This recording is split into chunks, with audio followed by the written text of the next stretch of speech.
Hey friends, Andy here. How you doing? Good to see you. Do you like your crypto? Do you want to keep all of your crypto and not lose it? Well, last year, $14 billion worth of crypto was stolen. 14 billion, that's with a B, and that's a big B. That's a lot of magic internet money straight down the pipes. So how do you not become a part of that statistic? Well, in this video, I'm gonna tell you exactly how to do that, how to not lose all your crypto. First though, I need to tell you exactly how not to lose the YouTube algorithm's favor, and that's by smashing that like button. And while you're down there, check out the link to Sleep Money Club. Sleep Money Club is a group and community of like-minded individuals. We're all in there chatting about crypto and wealth building and crypto passive income. I'm in there every day answering questions, discussing strategy, talking about brand new projects as they're about to launch. Partnered with my good friend Colin, the Decade Investor, and we've also partnered with a few other YouTubers, including Kolev Coin and James Pelton. So if you want to interact with all of us and get access to exclusive live streams and other fun giveaways and perks, then join using the link down in the description. Okay, Andy, enough of all that. How do I not lose my crypto so that I can hurry up and become a crypto billionaire? Well, first off, what color Lambo are you gonna get? And second off, okay, let's do this. What I want to do is I want to cover this in two sections. The first section would be exactly kind of what I look for in projects before I actually invest my money into them, how I evaluate projects. And in the second section, I'm going to share some concrete security tips and tricks and best practices so you don't become part of the statistic for 2022. Sounds good? Okay.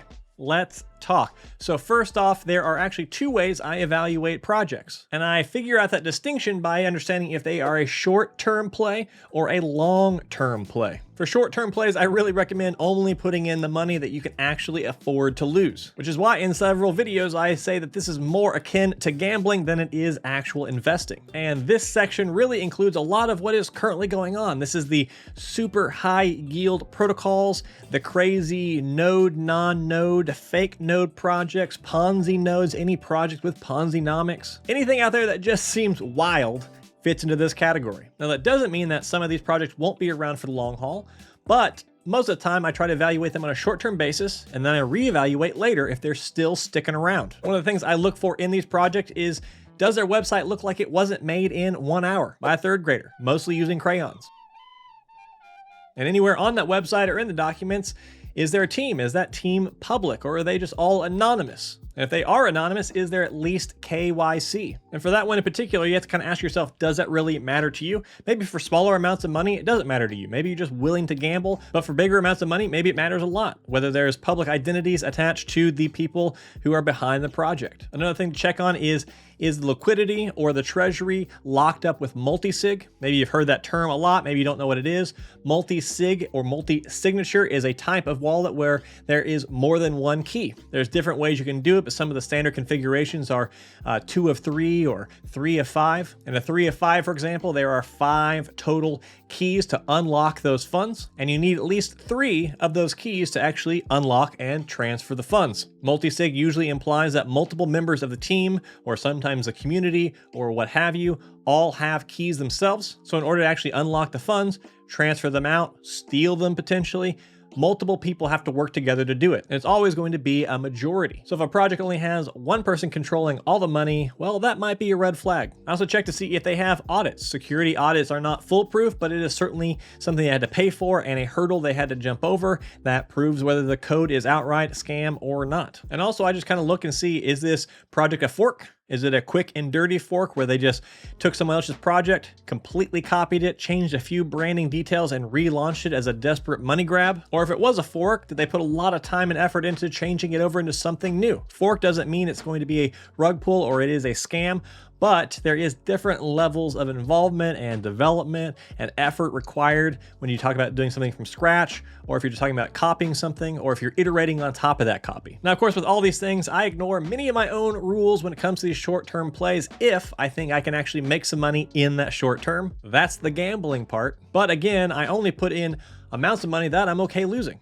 The amounts of money I'm okay losing will be different than the amounts of money you're okay losing. Everybody has different amounts of money in their portfolio, different amounts of capital they can throw around, and different risk tolerances. There are no wrong answers here. There's just whatever you're comfortable with. Because whatever is risky business to me might just be another day at the office for you. But either way, for short-term plays, most of the time I believe the strategy, at least for me, should always be get in as early as I can and then get my initial money back out as fast as I can. I really don't want to be late to join in the party because in a game of musical chairs, somebody's going to be left standing. Then if the project is around for a long time and it keeps making me money, well then guess what? I'm pleasantly surprised. Now for long-term plays, I largely use all the above that I've already talked about, but I add some extra ones in. I don't view this one quite as much of whatever I put in, it could go to zero, although that is still true. My risk tolerance for longer term plays is a little less aggressive. I still look at things like a public team.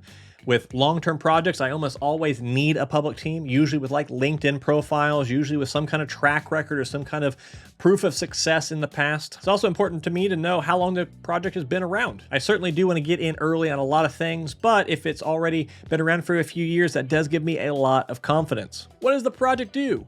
Does it have real utility? Is there real functionality? Do I believe it has a place in the market? When it was initially launched, was there a bunch of supply of the tokens or coins that was sold to people like venture capitalists at very low rates, and then later the public buys in at extremely high rates? Because in those circumstances, it's a perfect place for people with big bags at cheap rates to dump on all the people coming in. I have invested in projects like that, but I largely try to avoid them. If they're open source and they have a GitHub, well, I check out their GitHub. Is there actual activity? Are they actually regularly developing this thing? If it's just been sitting there for months and months and months with no activity, well, then I might not want to put my money in it. And with that, how big is the dev team? Is there a lot of them? What are their backgrounds and experiences? I mean, that's more team stuff, but the development team is one of the most important parts of a crypto project. Then I ask myself, what is their competition like? Well, if there is competition out there, well, then that might imply that there actually is a market for whatever this thing is. But conversely, if I really believe that there is a market, but there's not much in the way of competition, well, then that might be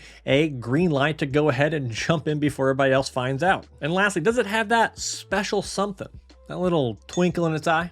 The X factor, you know? There's something in my gut that says, jump into this thing, it's gonna be big. That's not a guarantee it will, because my gut has been wrong before, but I do like listening to my gut because it has made me quite a bit of money in the past. But ultimately, there's like no real wrong way to do this. The longer you jump into projects and try stuff out, make mistakes, have successes, the more you will learn and build your own kind of metrics for how you view and evaluate projects.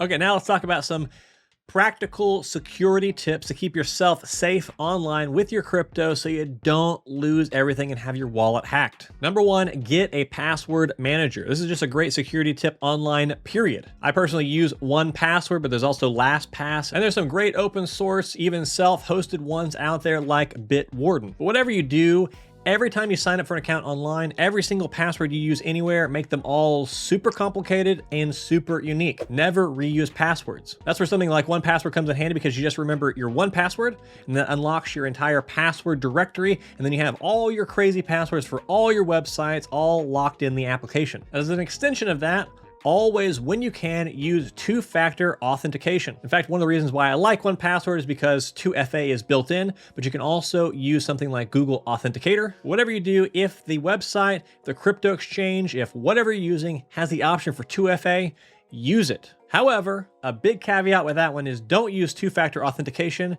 with your SMS messaging. Don't do text message 2FA, and here's why. Many of the wireless carriers here in the US make it kind of easy to port your phone number over to a new phone. So a person who's trying to get all your crypto can have their burner phone. They can call up AT&T and say, hey, I'm actually your friend Andy, transfer my number over to this phone. And then AT&T, with very little needed on the other end, says, sure, let me go ahead and do that. And then that person can access your account, get the 2FA message sent to their phone, which is now running your phone number, and then they can open your account, take all your crypto out, and whatever. SIM swapping is a very real threat. In fact, I've done a video you can watch right up here all about that. So one, don't use SMS 2FA, and two, consider getting a more secure wireless provider. Next, whenever you're online on all these crypto exchanges, swap websites, protocol websites, always verify without a shadow of a doubt that you're on the actual website. There are tons of phony websites out there that look just like the real thing, and then you type in your username and password, and guess what? You just gave someone out there who has malicious intent your login information. Bad news bears. A great way to get around this is just create bookmarks for all the places you use regularly. I have bookmarks for exchanges and swap sites and all the protocols I'm in, and that way I just click on my bookmarks instead of trying to remember it or typing it to Google and getting the wrong website. Another great tip is go to CoinGecko, find the coin you want to buy or sell, and you can actually scroll down to the very bottom and it will show you the markets of where this coin is bought and sold. You can literally click the link right here that says Flux USDT in this example, and it will take you to the Binance pair of that on the official website. That way you know for a fact that you're going to the right place. Speaking of verification, next up is when you're actually sending and receiving transactions, verify that wallet address again and again. If you're about to send $50,000 worth of Bitcoin to an exchange, you better double check, triple check, quadruple check that the exchange address you're sending to is the correct one. So easy, just copy and paste and assume it's the right one and accidentally copy the wrong address, and then you lose that crypto forever. It's unrecoverable. Another thing that happens all the time, and I know lots of people personally who have run into this issue, is they check the address and all that stuff, but they actually send the coin on the wrong network to the wrong address. Now, what do I mean by that? Well, let's say on Coinbase, you buy some USDT stablecoin and you want to send it over to KuCoin exchange, and then you accidentally grab the Tron TRX USDT address instead of the Ethereum USDT address. You paste that in Coinbase or wherever, you send it there, and it's gone forever. Now, a lot of these sites like Coinbase and KuCoin have built-in safeguards to make sure you can't send it out. But from just any wallet, just your MetaMask wallet or whatever, you can sometimes send it to the wrong network address. USDC is another one. USDC is on the Ethereum network, but it's also on the Avalanche network. They're just different token versions of the same coin on different networks. And if you send them across the wrong addresses, it's gone forever. So a really helpful tip here is if you're ever unsure, if you're ever just a little bit worried about it, if it's a big amount of money, send just a couple of dollars, $1, $5, $10 first, test it out, make sure it works and it verifies on the other end that it received or it's back into your wallet, and then do the full amount. There's nothing wrong with paying a little bit of extra fee just to verify you don't lose a huge chunk of change. Speaking of exchanges, don't hold your money on exchanges for long periods of time. The only reason I have money on exchanges is if I'm buying or selling, and then the moment I'm done with that transaction, I get that money off that exchange. Exchange hacks are one of the most common. There's hundreds of millions, if not billions of dollars that have been stolen in exchange hacks. Exchange wallets are very not secure compared to cold storage wallets. So if people get into the exchange itself, they can just empty the big old honeypot. And if this ever does happen to you, the chances of you getting your money back are extremely remote. The only real exceptions I see here is with like crypto interest sites or other places where you're earning yields online. But I only do that with amounts I'm okay losing. I understand my risk tolerance for that stuff and I adjust accordingly. But anytime you're storing crypto online, if it's not in cold storage, there's a chance it could get hacked, the platform could fail, and you could lose all that money. So you're telling me there's a chance? The next one is maybe the biggest one, but never, ever, under any circumstances, ever, give out your seed phrase or your private key. Don't try it.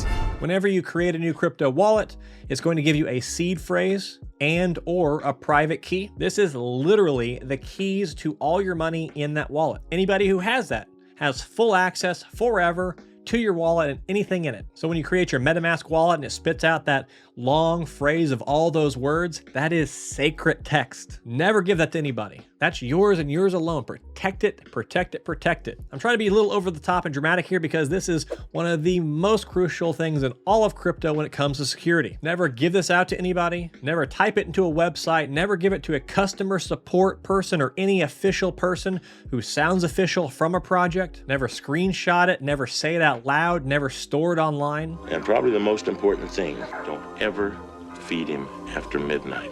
When you do get it, write it down and put it in an extremely safe place, like, a safe, or pick some other extremely secure location. Better yet, instead of writing it down on paper, you can do what I do and buy metal seed plates. These are literally metal plates that won't burn or be damaged by floods that you etch your words onto. And you can put them in a safe and know that even if your house burns down, you can still get to your Bitcoin. So one more time, let me stress this.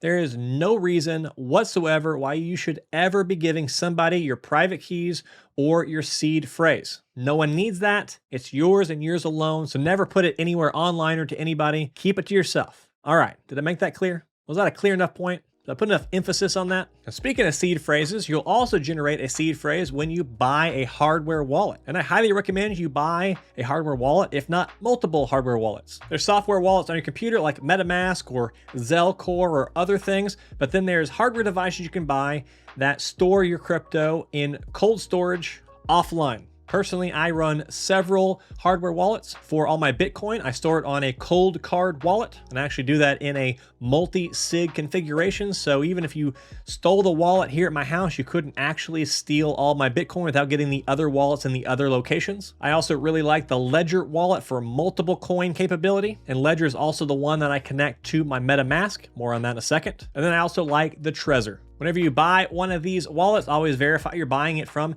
an actual reseller, because you can buy them on eBay and they've actually been tampered with. And as soon as you put your crypto on there, someone else has control of it and they can steal it. So I like to buy directly from the manufacturers, and they all have usually security tape on them or some other security mechanisms to verify that they're authentic and they haven't been tampered with. Very important. Also, when you get this, you're going to get a seed phrase. Take care of that seed phrase, just like I just finished telling you. Very important. And the last thing with the hardware wallet, and this one's maybe the paranoid person, the paranoid Andy, wearing my tinfoil hat and screaming at the clouds. But you might also consider when you buy these hardware wallets that you ship them to a PO box or some other mailbox that you control. I say that because there actually have been hacks in the past where hackers got access to customer information, names and addresses of the people who've bought these hardware wallets. So if your address is on there, well then, someone could pay you a visit, I guess. That's extremely unlikely, and those hacks are few and far between, but if you're paranoid and if you have lots of money in crypto,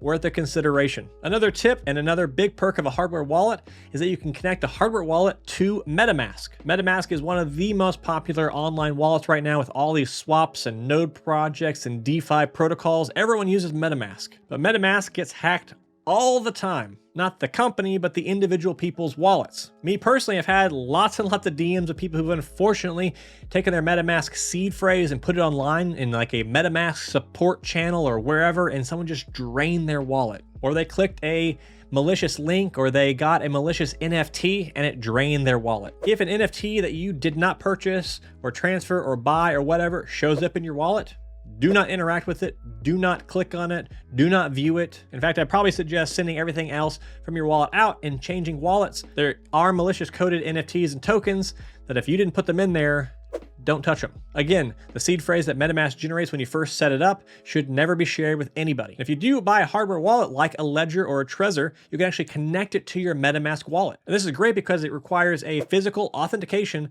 of every transaction. So if you try to send out crypto from your MetaMask wallet, you have to literally confirm it, beep, boop, beep, on your hardware wallet here in person. This is great because if someone gets control of your MetaMask wallet, if you do something dumb like put your seed phrase online, well then that person can't actually drain your wallet without authenticating it in person with your hardware wallet. That's where the hardware and software worlds come together in beautiful harmony. Another general MetaMask tip is be careful which sites you connect your MetaMask wallet to. Anytime you visit one of these newfangled protocol websites, it says, hey, connect to your MetaMask wallet. It's so easy just to say yes to every single one of them, but some of them can be malicious. So I recommend, one, you're careful about which ones you connect it to. And then two, whenever you're not using a bunch of them, just disconnect it. You can always reconnect it later. There's no harm in disconnecting your MetaMask wallet from websites. And speaking of malicious code and malicious links, don't click links online that look shady. Countless people who are in Discord, for example, will get DMs and it's from the official project, and they have a